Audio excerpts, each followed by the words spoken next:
있다고 다 보여주지 말고 아무리 친해도 이 세 가지는 절대 말하지 마라. 안녕하세요. 오늘 하루도 각자의 자리에서 삶의 무게를 견뎌내시느라 참으로 고생 많으셨습니다. 바쁘게 돌아가는 일상을 잠시 굽어보며 가끔은 거대한 바다의 파도 소리처럼 복잡한 마음을 차분히 가라앉히고 오롯이 나 자신과 마주하는 시간이 필요합니다. 우리는 살아가면서 수많은 사람과 인연을 맺고 또 헤어집니다. 젊은 시절에는 내 곁에 있는 사람이 영원할 것 같고 내 마음을 100% 이해해 줄 누군가가 반드시 있을 거라 믿으며 나의 모든 것을 내보이곤 했지요. 사람과 사람 사이의 관계란 마치 하나의 세밀한 무대 기획이나 예술 프로그램과도 같습니다. 완벽한 공연을 위해서는 무대와 관객 사이에 반드시 적당한 거리가 필요하듯 우리의 인간관계 역시 마찬가지입니다. 나이가 들고 인생의 반환점을 돌아보니 한 가지 명확해지는 진리가 있습니다. 그것은 바로 아무리 친한 사이라도 심지어 피를 나눈 가족이라도 지켜야 할 선이 존재한다는 사실입니다. 우리는 흔히 친밀함의 증거로 서로의 밑바닥까지 다 보여주는 것을 꼽지만 때로는 그 섣부른 투명함이 날카로운 비수가 되어 내 심장을 겨누기도 합니다. 오늘 여러분과 나눌 이야기는 바로 침묵의 지혜에 관한 것입니다. 철학자 발타자르 그라시아는 당신의 속마음을 쉽게 드러내지 마라. 패를 다 보여주고 게임을 하는 사람은 언제나 지기 마련이다 라고 말했습니다. 오늘 이 시간에는 내 삶의 평온을 지키기 위해 아무리 가까운 사이라도 무덤까지 가져가야 할 절대 말해서는 안 되는 세 가지에 대해 깊이 있게 이야기해 보려 합니다. 편안한 마음으로 차 한 잔과 함께 귀 기울여 주시길 바랍니다. 우리는 종종 너와 나는 남이 아니잖아. 우리가 무슨 비밀이 있겠어 라는 말로 서로의 영역을 무단으로 침범하곤 합니다. 하지만 인간의 마음은 갈대와도 같아서 오늘의 절친한 벗이 내일의 차가운 타인이 되는 것을 우리는 수없이 목격해 왔습니다. 독일의 철학자 아르투어 쇼펜하우어는 이를 고슴도치 딜레마로 설명했지요. 추운 겨울, 고슴도치들은 온기를 나누기 위해 서로에게 다가가지만 이내 서로의 날카로운 가시에 찔려 상처를 입고 다시 멀어집니다. 너무 멀어지면 추위에 떨고 너무 가까워지면 상처를 입는 것.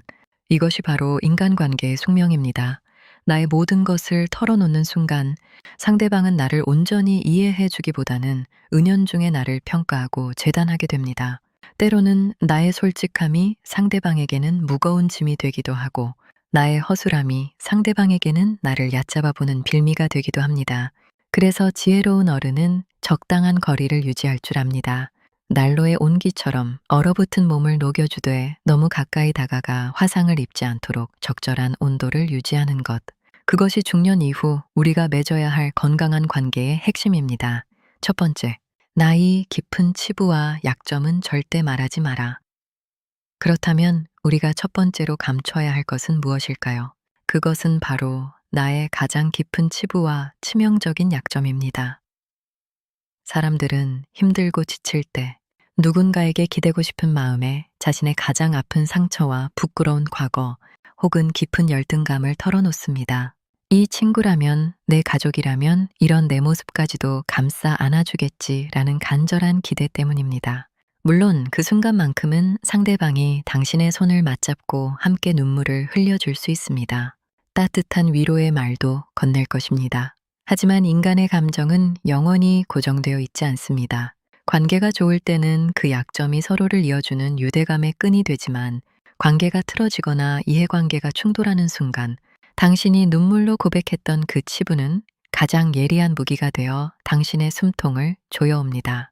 말다툼을 하던 중 너 옛날에 그랬다며 이 네가 그러니까 그 모양이지 라는 식으로 내 아픈 곳을 정확히 후벼 파는 말을 들어본 적이 있으실 겁니다. 그 순간의 배신감과 비참함은 이루 말할 수가 없지요. 또한 나의 치부를 안다는 것은 상대방으로 하여금 은연중에 우월감을 느끼게 만듭니다. 나는 저 사람보다 낫다는 얄팍한 안도감이 관계의 평등함을 깨뜨립니다. 동정심은 쉽게 오만함으로 변질되기 마련입니다. 당신의 상처는 오롯이 당신 스스로 치유해야 할 몫입니다. 세상에 완벽한 사람은 없으며 누구나 가슴속에 씻어내지 못한 얼룩 하나쯤은 안고 살아갑니다. 그 얼룩을 굳이 남의 눈앞에 펼쳐 보이며 확인받으려 하지 마십시오. 시간이 흘러 내 스스로 그 상처를 담담하게 바라볼 수 있을 때 비로소 그 약점은 나를 성장시키는 훈장이 됩니다. 남에게 내 약점을 쥐어주고 내 인생의 주도권을 넘기지 마십시오. 당신의 슬픔과 결핍은 오직 당신의 굳건한 내면으로 품어 안을 때 가장 안전합니다. 두 번째, 나의 자산 규모와 돈 이야기를 절대 하지 마라. 두 번째로 무덤까지 가져가야 할 것은 나의 돈 이야기, 즉 자산 규모와 수입에 관한 것입니다. 세상에서 인간관계를 가장 빠르고 흉악하게 망가뜨리는 독약이 있다면 그것은 단연코 돈입니다. 예로부터 사촌이 땅을 사면 배가 아프다는 속담이 그저 우스갯소리가 아닙니다. 인간의 마음 깊은 곳에는 타인과 나를 비교하는 본능이 자리 잡고 있으며 돈은 그 비교의 가장 명확하고 잔인한 척도가 됩니다. 만약 당신이 모임에 나가 요즘 투자한 주식이 많이 올랐어. 이번에 아파트 값이 뛰어. 여유가 생겼어. 라고 무심코 자랑을 했다고 가정해 봅시다. 겉으로는 다들 박수를 치며 축하해 줄 것입니다. 하지만 속마음까지 그럴까요? 누군가는 심한 박탈감과 질투심을 느끼며 당신을 시기할 것이고 누군가는 당신에게 돈을 빌려달라고 부탁할 구실을 찾을 것입니다.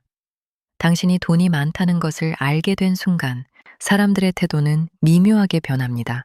식사 자리에서 은근히 당신이 계산하기를 바라는 눈치가 보이고 경조사비의 기준이 달라지며 누군가는 투자 명목으로 당신의 자산을 노리고 다가올 것입니다.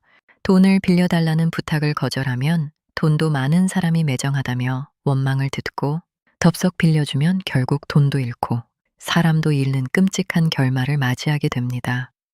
반대로 당신의 형편이 어렵다는 것을 솔직하게 털어놓는 것은 어떨까요? 이 역시 위험합니다. 처음 몇 번은 위로를 받겠지만 사람들은 본능적으로 가난의 무게가 자신에게 전가될까봐 서서히 거리를 두기 시작합니다.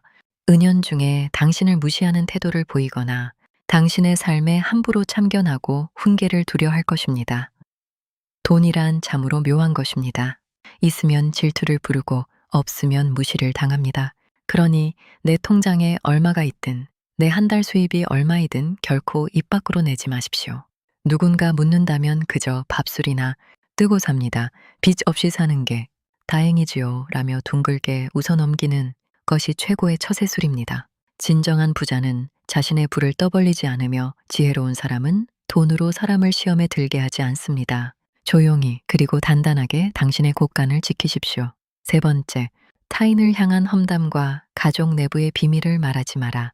마지막으로 절대 입에 올리지 말아야 할 세 번째는 타인에 대한 험담, 그리고 가족 내부의 은밀한 비밀입니다. 나이가 들면서 우리는 관계 속에서 수많은 스트레스를 받습니다.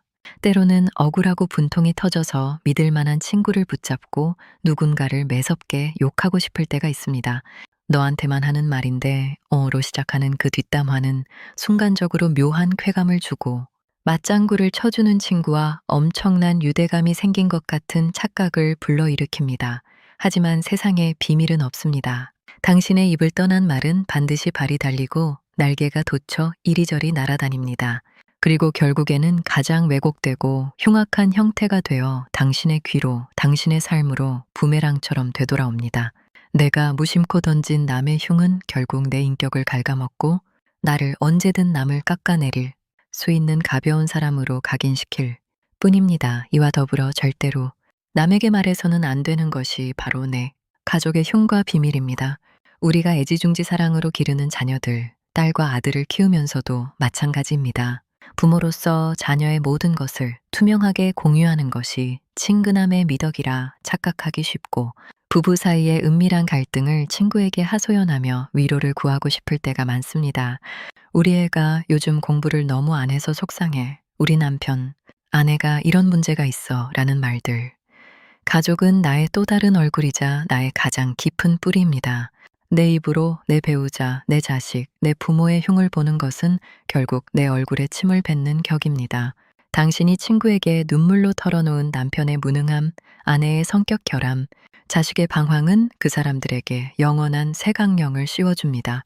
당신은 시간이 지나 가족과 화해하고 용서할지라도 당신의 이야기를 들은 타인의 머릿속에는 당신 가족의 초라하고 부족한 모습이 영원한 낙인처럼 남게 됩니다. 가족 안에서 일어나는 일은 가족 안에서 그 울타리 안에서 해결해야 합니다.